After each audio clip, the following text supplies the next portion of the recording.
देते हैं। शुक्ल जी ना तो भारत की रूढ़िवाद को स्वीकार करते हैं और ना पश्चिम के व्यक्तिवाद। उन्होंने बाह्य और आंतरिक जगत में की आंतरिक जीवन की वास्तविकता को आधार बनाकर अपने सिद्धांतों का प्रतिपादन किया, स्थापना की। शुक्ल जी का हिंदी आलोचना में सर्वाधिक बल विभाव पक्ष पर रहता है। विभाव का मूल अर्थ होता है कारण। शुक्ल जी इस साहित्य में उस कारण को ढूंढने के लिए अपनी आलोचना को आधार बनाते हैं।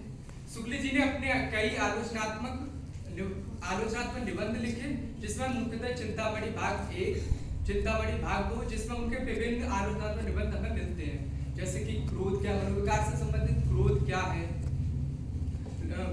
ईर्ष्या क्या है, कविता क्या है इत्यादि उनके बहुत सारे निबंध मिलते हैं। जिसमें और दूसरा उनका रस सिद्धांत पर आधारित रस मीमांसा नाम से एक पुस्तक भी मिलती है। शुक्ल जी अब विभाव पक्ष पर ध्यान करते हुए अपनी आलोचनाओं को दो भागों में विभाजित होती है, एक सैद्धांतिक पक्ष, दूसरा व्यवहारिक। सैद्धांतिक पक्ष में वह जो हमारे प्राचीन कुछ परंपरागत परंपरा से स्थापित कुछ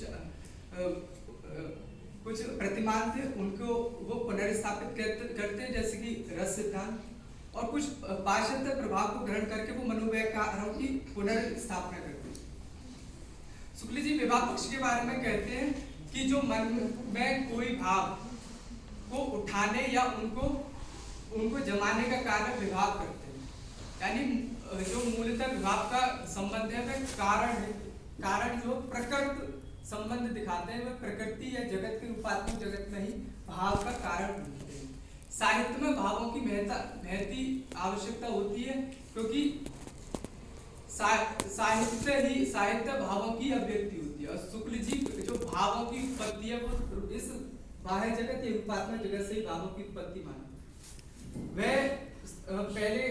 वह साफ इसको अपनी कविता क्या है निबंध में कहते हैं कि ज्ञान प्रसार से ही भाव प्रसार होता है।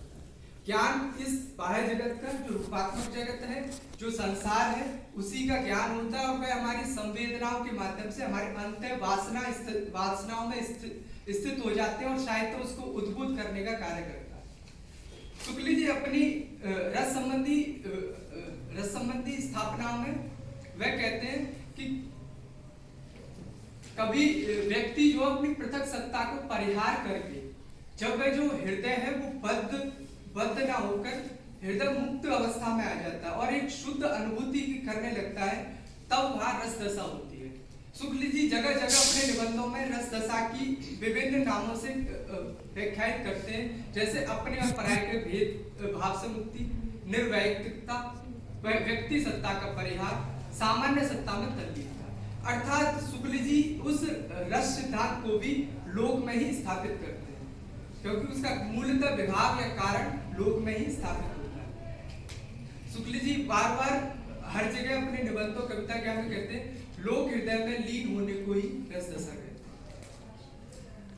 शुक्ल जी आगे अपने निबंध काव्य में प्राकृतिक दृश्य में विभाव पक्षों का विशद वर्णन करते हैं।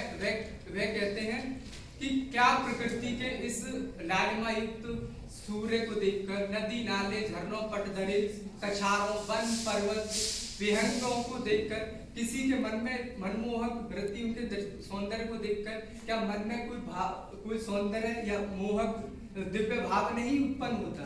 अगर जिसके मन में यह भाव उत्पन्न नहीं होता वह शून्य, हृदय शून्य व्यक्ति होता है। इस पर विशेष ध्यान देते हैं कि भावों का जो विभाव है कारण है वो प्राकृतिक दृश्य में ही है, इस रूपात्मक जगत में ही है, क्योंकि वे बार बार प्रकृति संबंध भावों का रूपात्मक जगत से दृश्य बिंब पर वे दृश्य बनने पर विशेष बल देते हैं। तो जो स्पष्ट कहते हैं कि अर्थ ग्रहण की अपेक्षा बिंब ग्रहण सर्वाधिक अपेक्षित है। बिंब ग्रहण किसका बनेगा? जो दृश्य जगत है, जो रूपात्मक जगत है, और जिसका कारण हमारे साहित्य का मूल कारण या विभाव पक्ष को इस जगत में ही स्थापित करते हैं। शुक्ल जी प्रकृति के स्वतंत्र चित्रण पर भी विशेष बल देते हैं। वे प्रकृति के उद्दीपन रूप का खंडन करते हैं, जिसके आधार पर रीतिकाल की आलोचना भी करते हैं। जो नायक नायिकाओं के भेद के रूप में ही उनके उद्दीपन रूप में प्रकृति का चित्रण करते हैं। इसका वे बहुत कटु आलोचना करते हैं। शुक्ल जी प्रकृति के विवरण में अपने प्रकृति वर्णन में वो वायुपात्मक जगत के 3 विधानों का प्रतिपादन करते हैं। प्रत्यक्ष रूप विधान, स्मृत रूप विधान और कल्पित रूप विधान, जिसमें प्रत्यक्ष रूप विधान शुक्ल जी का अपना एक मौलिक उद्भावना है।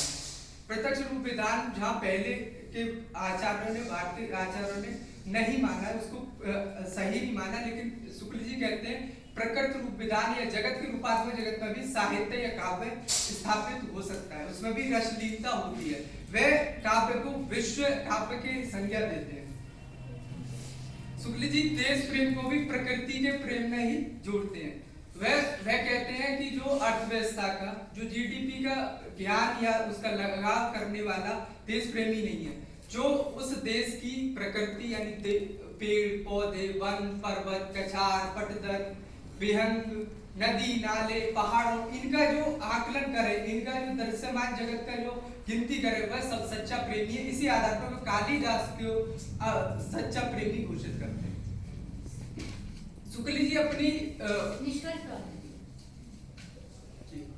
शुक्ल जी के ऊपर सर्वाधिक सूर, तुलसी, भवभूति, वाल्मीकि आदि कवियों का प्रभाव पड़ा और वो उनको अपने उनकी आलोचनाओं में यह प्रतिबिंबित होता है, क्योंकि उन्होंने व्यवहारिक आलोचना भी सर्वाधिक मुख्यतः 3 कवियों की जायसी, सूर और तुलसी, जिनकी रचनाओं को पढ़कर वह इतने मंत्रमुग्ध हो जाते हैं और उनके कारणों को जब वह बाह्य जगत से जोड़ते हैं तो उनकी आलोचनाओं की वह भूरी प्रशंसा भी करते हैं।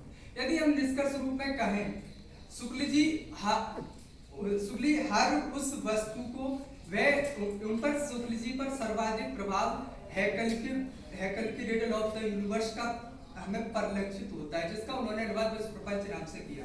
वह वहां पूर्णतः स्पष्ट कर देते हैं कि जो कुछ है कार्य कारण संबंध है और यह रूपात्मक जगत का ही है। ईश्वर को यहाँ टिटकने की कोई आवश्यकता नहीं। इसी आधार पर अध्यात्म और रहस्यवाद का वे खंडन करते हैं और कबीर का भी खंडन करते हैं।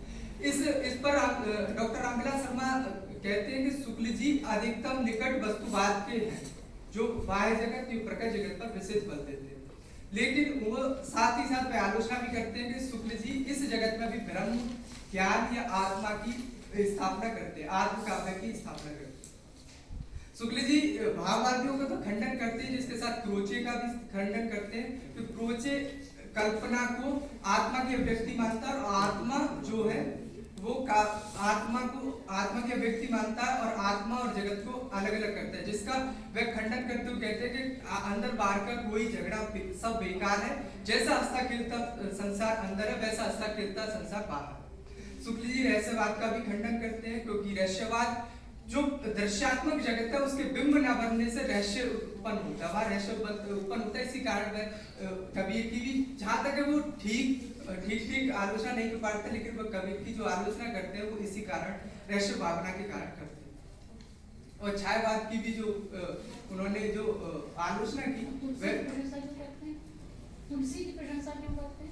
मैम जो तुलसी का आरोप शुक्ल जी पर आरोप लगता है कि तुलसी जो है उनके बहुत निकट रहते हैं और आरोप नहीं उनको पंडितवादी आलोचक ऐसा मानते हैं कि उनको पंडितवादी और वो तुलसी के पक्ष में रहे। लेकिन जो तुलसी की वो बार बार प्रशंसा का मूल कारण है, तुलसीदास जो बिंब बनाते हैं वह बाह्य जगत और साहित्य रूपात्मक जगत का बिंब पूर्णतः, जिससे लगता है कि जो मनुष्य है वो साहित्य भाव लोक की सामान्य भाव भूमि पर आ जाए। प्रशंसा क्यों करते हैं?